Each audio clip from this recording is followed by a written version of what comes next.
আমি আমাদের মিডিয়া পার্সনকে ধন্যবাদ করব। আমরা আজকে একটা ছোট্ট প্রেস মিট সোশ্যাল মিডিয়ার সামনে আসতে বাধ্য হলাম, কারণ কিছু ঘন্টা আগে আমরা দেখলাম সোশ্যাল মিডিয়াতে ত্রিপুরামাথার সিনিয়র লিডার বুদ্ধ দেওরমা আমাদের পদ্মনগর বিসির শ্রদ্ধেয় দুলু দেওরমাকে নিয়ে রিজয়েন করিয়েছে। অথচ আমরা অলরেডি ওনাকে নিয়ে 10 তারিখ ভারতীয় জনতা পার্টিতে জয়েনিং করেছিলাম।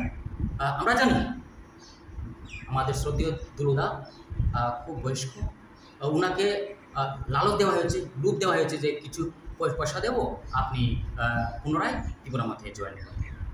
যাক, কোনো ব্যাপার না, আমরা বিজেপি থেকেও ওনাকে সাহায্য করব।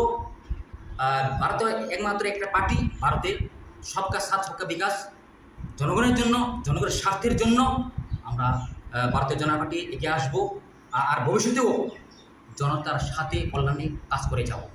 আমাদের দৃঢ় বিশ্বাস, আমরা মোদী সরকার আগামী দিনেও গ্রামে গ্রামে, গঞ্জে গঞ্জে, হার গলিগুলি গিয়ে জনতার শব্দকে সাথে সঙ্গে দেবে, এই আশা রাখবো। আর আগামী দিনে আমরা আরও ফ্যামিলি আর ভোটার নিয়ে ভারতীয় জনতা পার্টিতে যোগদান করাবো, এই সোশ্যাল মিডিয়ার माध्यम बोलছি।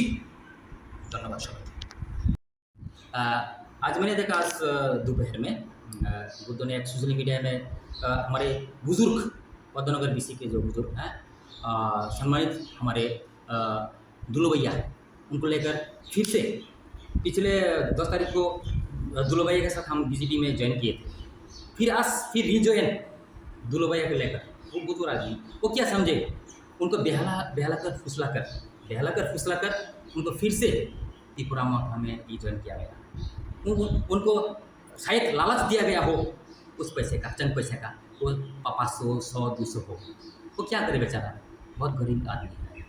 लेकिन कोई बात नहीं, इस बात का हमें तनिक भी दुख नहीं है।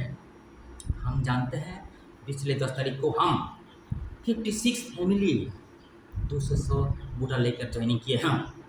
भारत माता सबके साथ सबके विकास मोदी सरकार में मैं दृढ़ विश्वास करता हूँ। मैं तो इसी उम्मीद करता हूँ अगले दिनों में भी और भी कोई फैमिली हमारे सबके साथ सबके विकास भारतीय जनता पार्टी में योगदान देंगे।